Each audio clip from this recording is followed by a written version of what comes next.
बच्चों, हिंदी कक्षा में आपका स्वागत है।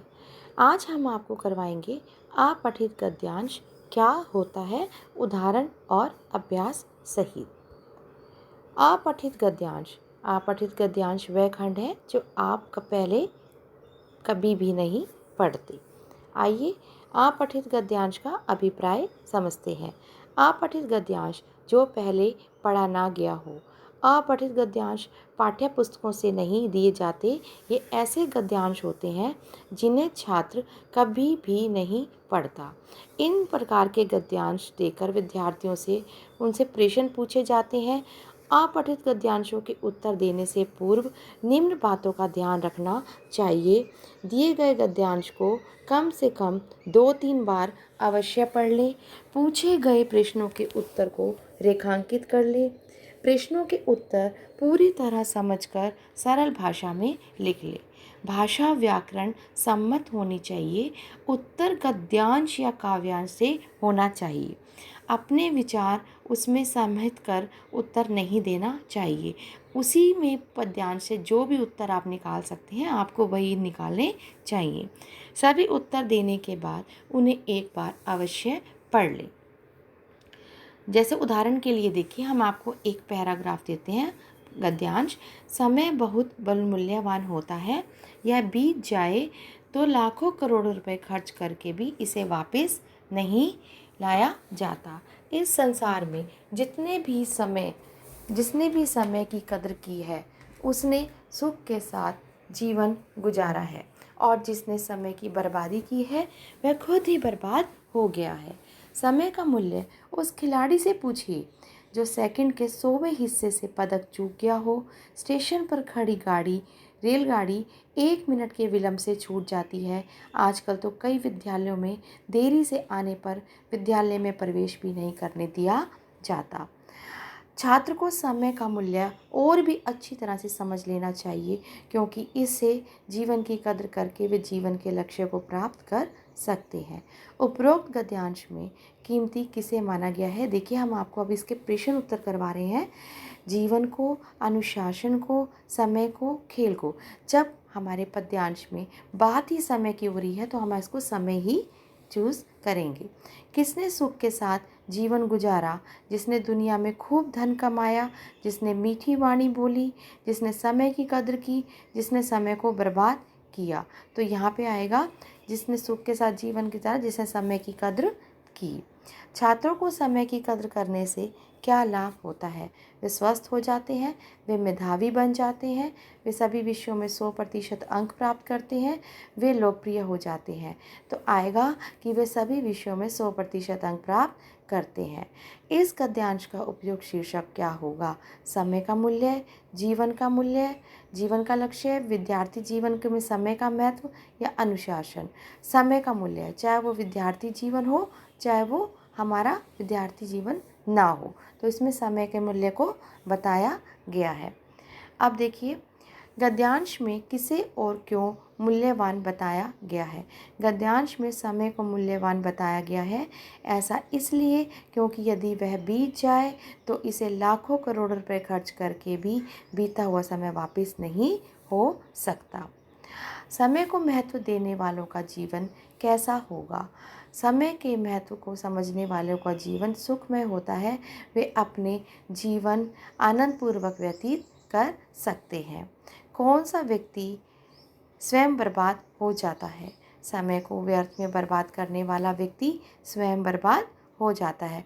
जिसने समय की कद्र नहीं की, उसने अपनी भी कद्र नहीं की। समय का हर पल कीमती होता है। इस कथन के लिए गद्यांश के कौन सा उदाहरण पेश किया गया है? इस कथन के लिए गद्यांश में खिलाड़ी का उदाहरण प्रस्तुत किया गया है जो सेकंड के 100वें हिस्से के अंतर से पदक नहीं जीत सका। इस गद्यांश में हम आपको उदाहरण से संबंधित प्रश्न भी करवा सकते हैं, और आपको इसलिए पद्यांश को बहुत अच्छी तरह से बार बार पढ़ना है और उसको निशान अंडरलाइन करना है। इस गद्यांश से हमें क्या प्रेरणा मिलती है? इस गद्यांश से हमें यह प्रेरणा मिलती है कि हमें सदैव समय के मूल्य को समझना चाहिए और अपने जीवन में समय को व्यर्थ नहीं गंवाना चाहिए, क्योंकि समय मूल्यवान है। इसको गंवाने से हम अपने जीवन के लक्ष्य को प्राप्त नहीं कर सकते। तो हमने आपको एक समय के मूल्य का जो पैराग्राफ करवाया, अब हम आपको करवाएंगे एक पैराग्राफ और, ताकि आपको अपठित गद्यांश अच्छी तरह से समझ आ जाए। बढ़ती जनसंख्या ने अनेक प्रकार की समस्याओं को जन्म दिया है। रोटी, कपड़ा, मकान की कमी, बेरोजगार, निरक्षरता, कृषि एवं उद्योगों के उत्पादनों में कमी आदि। हम जितनी अधिक उन्नति करते हैं या विकास करते हैं, जनसंख्या उसके अनुपात में बढ़ जाती है। बढ़ती जनसंख्या के समक्ष हमारा विकास बहुत कम रह जाता है और विकास कार्य दिखाई नहीं देते। बढ़ती जनसंख्या के समक्ष सभी सरकारी प्रयास असफल दिखाई देते हैं। कृषि उत्पादन और औद्योगिक विकास बढ़ती जनसंख्या के सामने नगण्य सिद्ध हो रहे हैं। इन सभी बातों को ध्यान में रखते हुए जनसंख्या वृद्धि पर नियंत्रण की अति आवश्यकता है। इसके बिना विकास के लिए किए गए सभी कार्य, प्रयत्न जितने भी सरकार द्वारा कार्य हैं, अधूरे रह जाएंगे। आइए इसमें से हम कुछ प्रश्न करते हैं। बढ़ती जनसंख्या से किस में कमी आई है? बेरोजगारी, गरीबी, निरक्षरता या कृषि एवं औद्योगिक उत्पादों में? तो यह कृषि और उद्योगों के उत्पादों में। अगला है, जनसंख्या बढ़ने से किन चीज़ों में बढ़ोतरी हुई है? लोगों के कार्य करने की क्षमता में? नहीं। शिक्षा में? नहीं। गरीबी एवं बेरोजगारी में या लोगों के स्वास्थ्य में? तो आएगा उत्तर गरीबी और बेरोजगारी में। हमारा विकास कार्य दिखाई नहीं देता, क्योंकि विकास के अनुपात में जनसंख्या की वृद्धि अधिक है, कम है, उपयुक्त दोनों या कोई नहीं। विकास के अनुपात में जनसंख्या की वृद्धि अधिक है। अब देखो, बढ़ती जनसंख्या ने किसे जन्म दिया? विकास के कार्य दिखाई क्यों नहीं देते? बढ़ती जनसंख्या के सामने कौन से प्रयास असफल दिखाई देते हैं? नगण्य शब्द का सही क्या अर्थ है? अब पहला क्वेश्चन है, बढ़ती जनसंख्या ने किसे जन्म दिया है? बढ़ती जनसंख्या ने कई प्रकार की समस्याओं को जन्म दिया। इसमें रोटी, कपड़ा, मकान की कमी, बेरोजगारी, निरक्षरता और कई उद्योग उत्पादों में कमी आई है। अगला है, विकास कार्य क्यों नहीं दिखाई देते? जनसंख्या की वृद्धि के कारण हमें विकास कार्य नहीं दिखाई देते, क्योंकि उत्पादन कम है और जनसंख्या ज़्यादा है। अगला है, बढ़ती जनसंख्या के सामने सभी सरकारी प्रयास असफल दिखाई देते हैं। बढ़ती जनसंख्या के सामने हमें सारे प्रयास, सरकार जितने भी प्रयास कर रही है, सारे प्रयास असफल दिखाई दे रहे हैं। नगण्य शब्द का सही अर्थ क्या है? नगण्य शब्द का सही अर्थ है अपर्याप्त। तो हमने देखो आज आपको ये करवाए दो अपठित गद्यांश। दो अपठित गद्यांश आपको करवाए ताकि आपको अच्छी तरह से समझ आ जाए कि अपठित गद्यांश क्या होता है। समय का मूल्य और बढ़ती जनसंख्या, ये दो समस्याएं आज हमारे देश में बहुत ज़्यादा उभर कर आ रही हैं। बढ़ती जनसंख्या पर हमें कंट्रोल पाने के लिए एजुकेशन बहुत ज़रूरी है, शिक्षा बहुत ज़रूरी है और कृषि उत्पादन की भी कमी है। इसको बढ़ाने के लिए हमें प्रयास करने चाहिए और आप ये पैराग्राफ भी अपने आप लिख सकते हैं, लेकिन आज आप अपनी उत्तर पुस्तिका में इन दोनों पैराग्राफ को लिखेंगे, इसके प्रश्न उत्तर लिखेंगे और अपने आप करने का प्रयास करेंगे।